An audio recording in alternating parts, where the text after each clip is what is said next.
Hi friends, இன்னைக்கு நம்ம காடை முட்டை ஃப்ரை பண்ண போகிறோம். வாங்க எப்படி பண்ணுறதுன்னு பார்ப்போம். முதல்ல ஒரு பேனில் எண்ணெய் ஊற்றிக்கலாம்.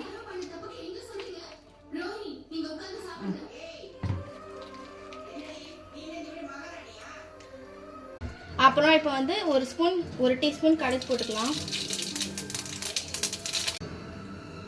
அடுத்தது கருவேப்பிலை, வெங்காயம், தக்காளி எல்லாம் சேர்த்துக்கலாம்.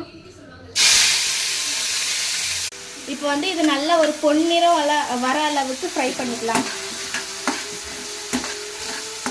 ஒரு அரை டீஸ்பூன் அளவுக்கு இஞ்சி பூண்டு பேஸ்ட் சேர்த்துக்கலாம். அதுக்கப்புறம் கொஞ்சமாக தேவையான அளவுக்கு சில்லி பவுடர் போட்டுக்கலாம். இப்போ ஒரு சின்ன ஸ்பூனில் மஞ்சள் தூள் சேர்த்துக்கலாம். இப்போ கொஞ்சமாக தேவையான அளவுக்கு கரம் மசாலா சேர்த்துக்கலாம்.